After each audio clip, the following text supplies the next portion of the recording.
mucha información. El primer caso que vamos a presentar en nuestro segmento informativo tiene que ver con un hecho policial ocurrido en el 2005. Ya está Mauro Zeta, quien nos va a dar detalles también de esta situación que finalmente podría hacer que el principal acusado vuelva a prisión. Nos referimos a la masacre de Pompeya ocurrida, Mauro, el 25 de enero del año 2005.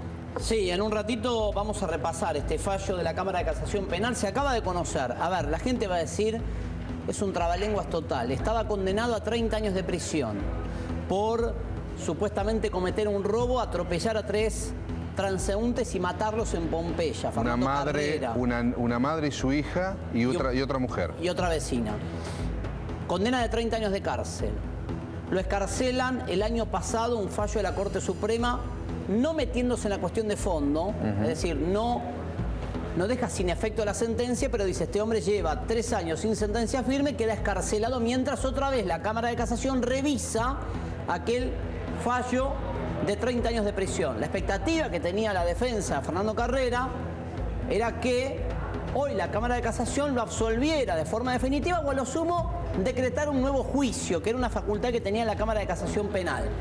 Pero la Cámara de Casación Penal, con la firma de los jueces Catucci, Boneschi y Figueroa, acaba de condenar otra vez a Fernando Carrera, le baja la pena a la mitad, a 15 años de prisión, porque entiende que sí existió el robo por parte de él, pero que las muertes fueron lo que se tipifica como homicidio culposo, un accidente en el marco de esa persecución. Porque hubo un tiroteo y una de las discusiones era que cuando atropelló a las personas... Estaba inconsciente producto de los balazos. Exacto, que fueron más de 8. Sí, esto que estamos viendo es un fragmento de la película de Enrique Piñeiro, The Ratty Horror Show, película que registra exactamente con distintos métodos testimoniales, con este sistema de reconstrucción con maqueta animada y demás, lo que fue el caso, pero vamos ya al vivo con las repercusiones.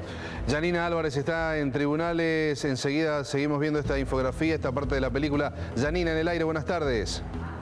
Muy buenas tardes, Adrián. Seguimos hablando sobre las repercusiones de esta resolución que se conoció hace 15 minutos en los tribunales de Comodoro Pi, para muchos inimaginable. Nos explicaba el abogado de Fernando Carrera que él por cuestiones de seguridad no está presente, ha sufrido una amenaza muy importante a principios de año y preserva su vida y está bajo custodia. La doctora Rocío Rodríguez López es la otra abogada que trabajó en la causa.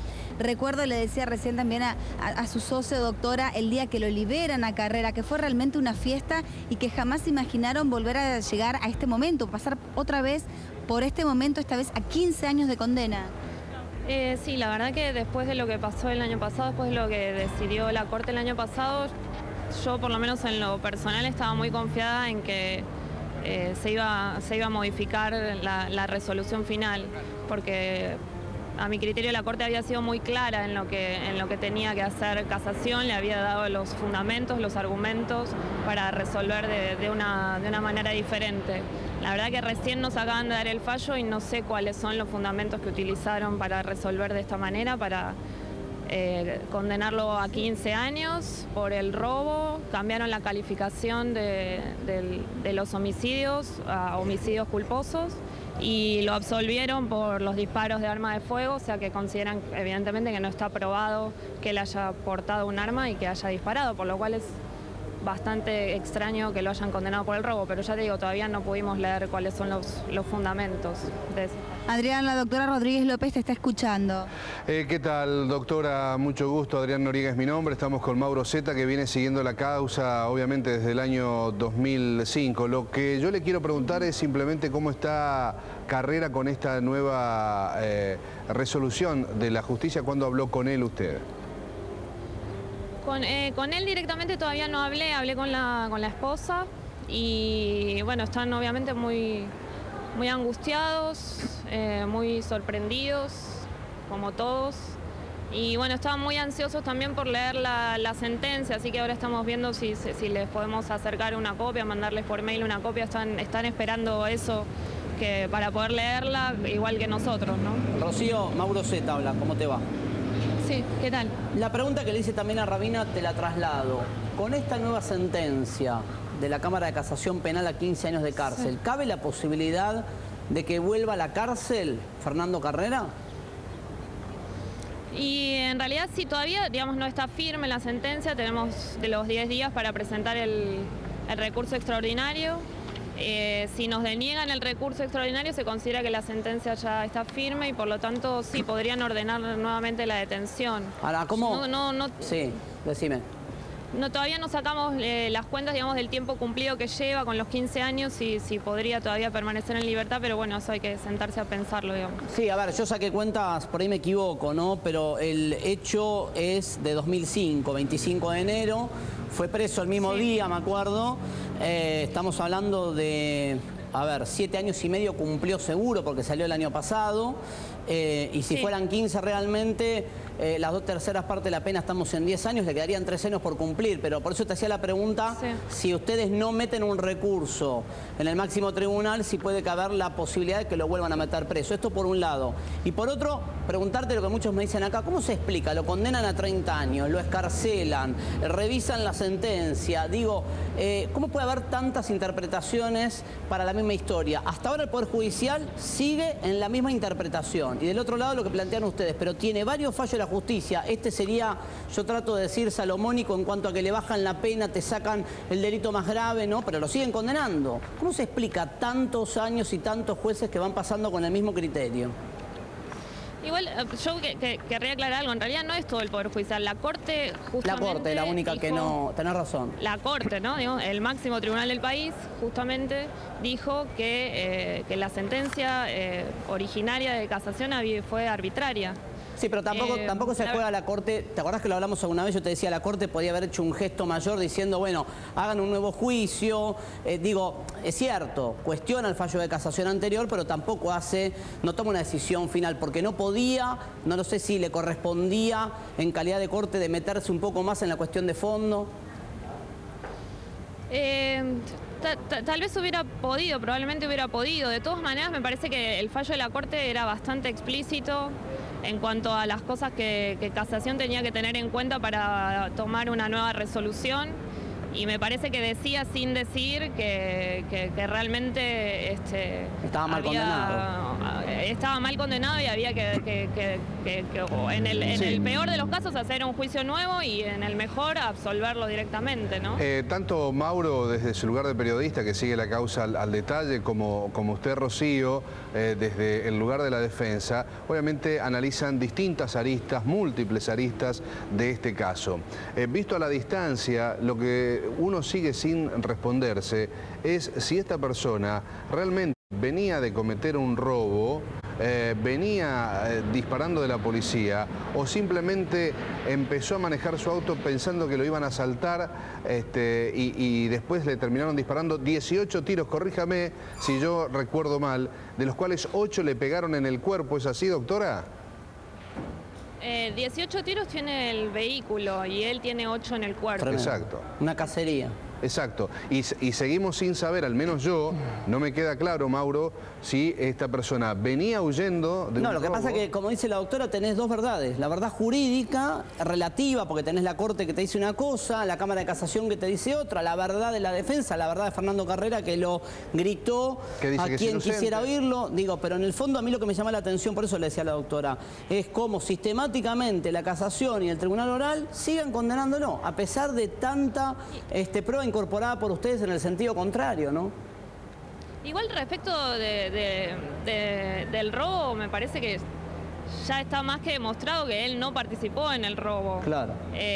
Digo por si les queda alguna duda, las dos personas que fueron víctimas en el juicio oral no lo lo reconocieron. reconocieron. Claro. Uno participó de una rueda de reconocimiento y no lo reconoció. Por eso pregunto cómo O es sea posible, por eso pregunto, Rocío, por qué parece haber tanta hazaña por parte de distintos estamentos de la justicia para seguir condenándolo. ¿Qué leen ustedes? ¿Por qué pasa esto? La verdad es que no lo sé. En este caso calculo que quisieron hacer un fallo salomónico entre la Corte y los anteriores tribunales que intervinieron en el caso, digamos. O sea, que quedar bien con todo el mundo. La verdad es que no sé cuáles son los fundamentos porque todavía no tuvimos tiempo de leerlo como para ver en qué se fundan para tomar esta decisión nuevamente. Ahora sí, doctora, pero si, porque una condena semejante sino, digamos, para la justicia no está involucrado de alguna manera en el robo, si no sería un accidente de tránsito, digamos, y nada más. En todo caso no tendría esa condena. Bueno, de algún modo se ve que esta nueva integración de la Sala Tercera entendió que se trata de un accidente de tránsito porque cambió la calificación del homicidio de simple a culposo. La verdad es que todavía no sé en qué se basó. De modo que algún cambio en los hechos tuvo que haber tenido para poder cambiar la calificación. La tengo que leer porque la verdad es que todavía no. Sé que la estaban fotocopiando, doctora. A ver, ¿nos puede contar las amenazas que sufrió Carrera? Me acuerdo el último episodio donde le tiraron un explosivo en la puerta de la casa. Es decir, después de que sale escarcelado o en estos 7 años, ¿qué tipo de intimidaciones recibió, sufrió, al punto que lo convirtieron en testigo, creo que protegido? Sí, no, es la del 25 de enero de este año, que era el aniversario de los hechos. Sí. Lo que vos acabas de decir, que le tiraron una bomba molotov en la puerta de la casa y le dejaron una inscripción también, creo que con una cruz. Sí, contra la ministra Garré en esa época, me acuerdo. Contra la ministra Garré, que fue la que ordenó reabrir el sumario administrativo a todos los policías en febrero del 2012. Ahí se reabrió la investigación administrativa por las irregularidades en el procedimiento y bueno, en este año, el 25 de enero, sí sufrió una amenaza, por lo cual está actualmente protegido. Bien. Él y su familia, ¿no? Bien. Una cosa un poco más superficial. ¿Usted vio la película de Piñeiro, doctora? Que habla de esta... Claro. ¿Y cuál es su comentario, su reflexión después de haber visto esa película? Sobre la película, digo, ¿no? No, y bueno, la película creo que permitió, digamos, nos ayudó a comunicar cosas que a veces son muy difíciles de comunicar porque están en una causa penal que a veces son muy intrincadas y complejas, y la película sirvió para bajar eso a tierra y que sea fácilmente comprensible para todo el mundo, y me parece que demuestra de manera extraordinaria las irregularidades que hubo en la causa y que hace que sean perfectamente accesibles a todo el mundo, y además nos ayudó mucho en la difusión del caso y en que muchas personas asumieran un compromiso con la defensa de Fernando. Bien, doctora, en nombre de Mauro y mío, muchísimas gracias por habernos atendido. No sé, Mauro, si te quedó alguna No, la verdad más. que también, como la doctora, sorprendido, más allá, me llama muchísimo la atención la cantidad de fallos que se van sumando con el mismo criterio condenatorio. Si bien tiene razón la doctora que aquí buscara una salida salomónica, entendiendo que no hay un homicidio doloso en esa persecución, sino un homicidio culposo.